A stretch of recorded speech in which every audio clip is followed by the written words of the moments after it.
Assalamualaikum warahmatullahi wabarakatuh. My name is Nur Afika binti Muhammad Ibrahim and our campaign is about sexual harassment.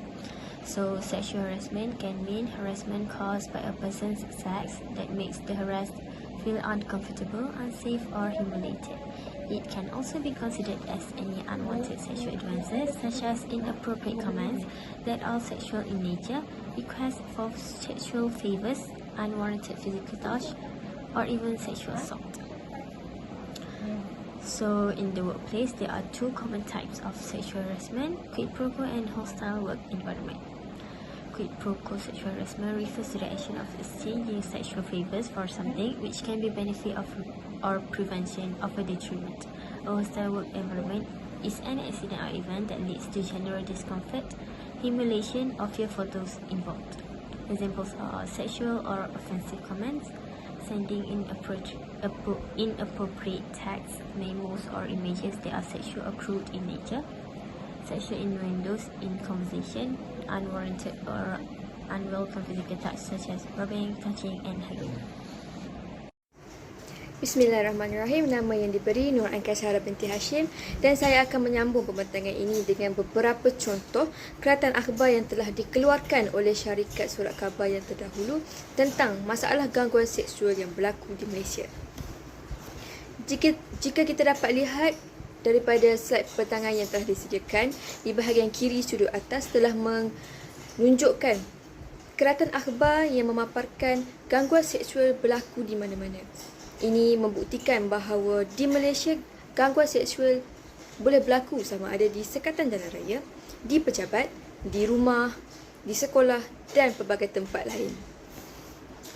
Gangguan seksual ini juga tidak terjadi hanya berlainan jenis jantina. Ia juga boleh berlaku sesama jenis, contohnya di antara lelaki dan lelaki, malahan di antara perempuan dan juga perempuan. Jika boleh diberi contoh, saya akan memberi contoh gangguan seksual yang boleh berlaku di pejabat. Antara contoh-contoh gangguan seksual yang berlaku di pejabat adalah melalui sentuhan iaitu fizikal, melalui lisan iaitu cara bercakap seseorang itu dan juga secara visual iaitu secara paparan gambar yang tertentu. Itu sahaja daripada saya. Sekian, terima kasih. Berikut merupakan bentuk-bentuk gangguan seksual. Terdapat 4 bentuk gangguan seksual. Yang pertama secara desain.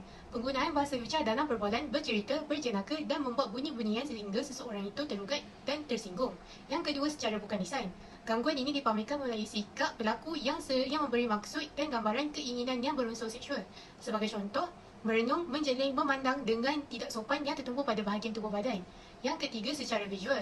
Pelaku menghantar nota, surat, email atau gambar yang berunsurkan seksual kepada pengandu sehingga menyebabkan pengandu terugut.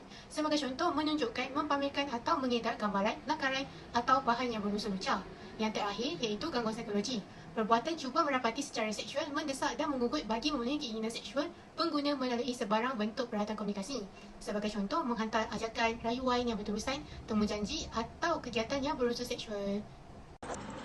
Tahukah anda, gangguan seksual atau serangan seksual ialah buli atau paksaan sifat seksual dan janji ganjaran yang tidak diingini atau tidak sesuai untuk pertolongan seksual. Gangguan seksual merangkumi pelbagai tindakan dari pelanggaran ringan kepada penderaan seksual atau serangan. Jadi, apa perlu buat bila anda diganggu? Anda boleh rekodkan kesemua butir-butir kejadian termasuk bila, di mana dan bagaimana kejadian tersebut berlaku. Anda juga boleh ceritakan kepada orang yang anda percayai ataupun anda boleh membuat laporan kepada pihak yang bertanggungjawab mengenai kejadian gangguan seksual tersebut. Terima kasih.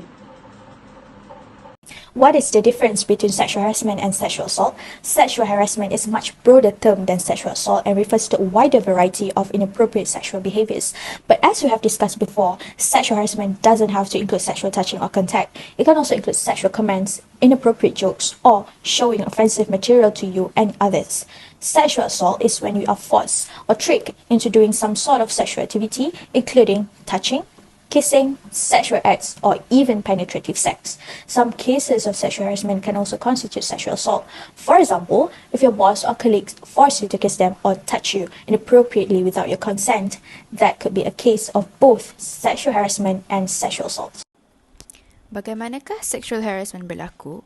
Sexual harassment berlaku adalah disebabkan oleh ketidakseimbangan kuasa apabila sesuatu pihak mempunyai kuasa yang lebih daripada sesuatu pihak yang lain, menjadikan mereka merasakan diri mereka berkuasa ke atas mana-mana individu yang berkenaan. Oleh itu, perkara ini berlaku dan menyebabkan sexual harassment. Kerana apa? Kerana mereka tahu apabila mereka mempunyai kuasa, maka individu-individu yang lain tidak mempunyai kuasa ataupun tidak akan berani melaporkan perkara-perkara tersebut, tidak berani melaporkan ketidakadilan tersebut kepada pihak berkuasa. Oleh itu, sexual harassment ini berlaku adalah disebabkan oleh ketidakseimbangan kuasa. Antara cara untuk mencegah gangguan seksual, yang pertama, meningkatkan pengetahuan masyarakat terhadap isu gangguan seksual seperti penyebaran maklumat menggunakan poster, iklan, hebahan di televisyen dan sebagainya. Dengan ini, masyarakat dapat menyedari dan melindungi diri mereka daripada ancaman ini. Yang kedua, menjaga batas pergaulan antara lelaki dan perempuan. Misalnya, cara komunikasi, bercakap, kontak mata dan senyuman. Islam menegaskan jika pandangan lelaki kepada wanita boleh menimbulkan syahwat, hendaklah ia memalingkan matanya daripada wanita itu. Jika penegasan Islam ini dituruti oleh pekerja lelaki, mereka tidak akan cenderung melakukan gangguan seksual. Seterusnya, kita perlu membentuk personaliti positif supaya tidak mudah terperangkap sebagai mangsa gangguan seksual.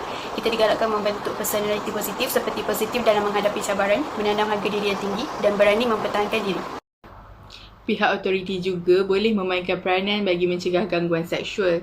Mereka boleh mengadakan kempen untuk meningkatkan kesedaran terhadap gangguan seksual, untuk memberi penerangan apakah yang dikatakan sebagai gangguan seksual dan perkara yang boleh diklasifikasikan sebagai gangguan seksual.